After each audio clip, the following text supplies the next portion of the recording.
যে নবী নাকি মানুষই না, নবী নাকি মানুষ না, মানুষের ঊর্ধ্বে কিছু অতিভক্তি। কি বলছে? মানুষ তো মাটির পয়দা, নবী মাটির পয়দা না, কিসের পয়দা? নবী নূরের পয়দা। ছোটকালে একটা গজালের লাইন, এক লাইন মাত্র মুখস্থ আছে।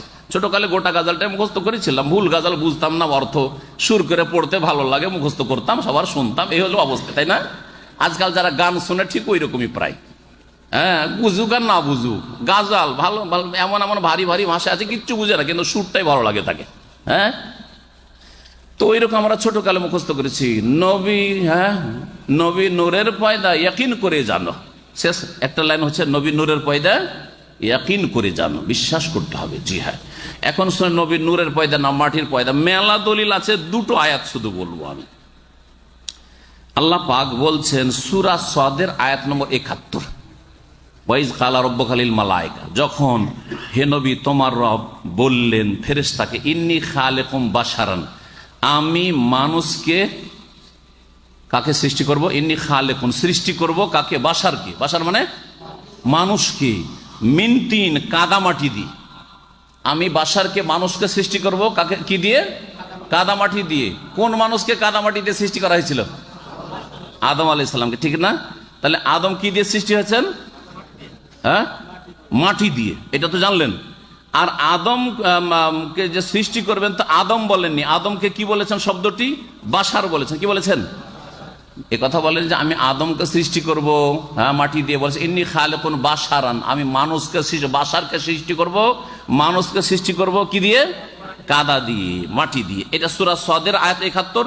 আর সূরা হিজরের আয়াত নম্বর ২৮ বলেছেন ইন্নী খালিকুন বাশারান, আমি বাশারকে সৃষ্টি করব মিন সালসালিম মিন হামাইম মাসনুন, আমি এমন মাটি দিয়ে যেই মাটি কাদা এবং গন্ধ, হ্যাঁ, যুক্ত। কাদা যখন বেশি দিন পড়ে থাকে তখন ওতে কি হয়ে যায়? গন্ধ হয়ে যায়। এইরকম মাটি এবং আঠা আঠা ভাব হয়ে গেছে, হ্যাঁ, পায়ে লেগে যায়, ঝরতে চায় না, ওই রকম মাটি দিয়ে আমি তৈরি করবো। আল্লাহ পাক বলেছেন, এই শব্দগুলো এখানে উল্লেখ করেছেন। কাকে সৃষ্টি করবেন বলেছেন? এখানে বাশারকে সৃষ্টি করবো বলেছেন, তাই না? বাশারকে, তিনি আদম। এখন নবীকে আল্লাহ কি বলেছেন?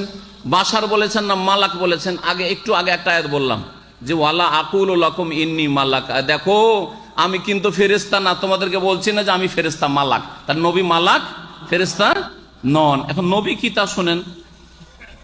সূরা বনী ইসরাইল আয়াত নম্বর ৯৩, মেলাগুলি আয়াত আছে, একটি ছোট্ট আয়াত বলছি। কুল, হে নবী তুমি বলে দাও, সুবহানা রব্বি, আমার রব পাক পবিত্র, আমার রব মহান, হাল কুনতু ইল্লা বাশারান রাসূলা, আমি মানুষ এবং রসুল ছাড়া আর কিছু না।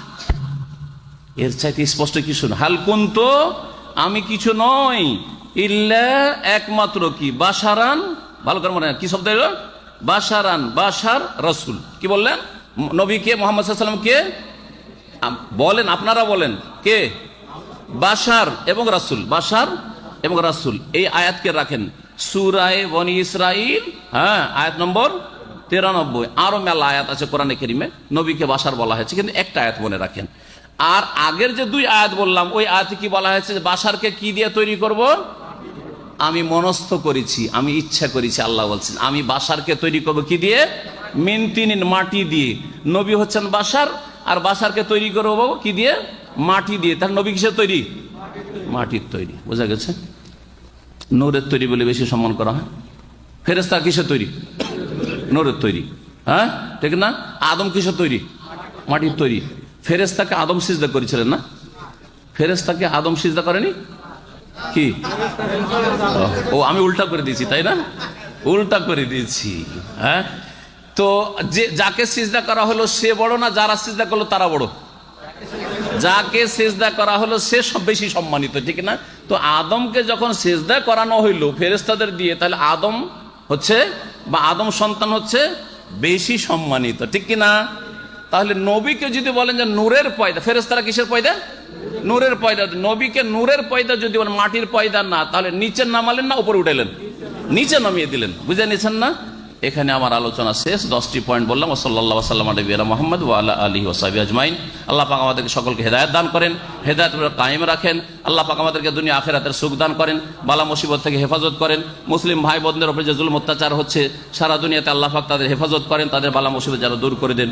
সুবহান রাব্বিকা রাব্বিল ইজ্জাতি আম্মা ইয়াসিফুন ওয়া সালামুন আলাল মুরসালিন।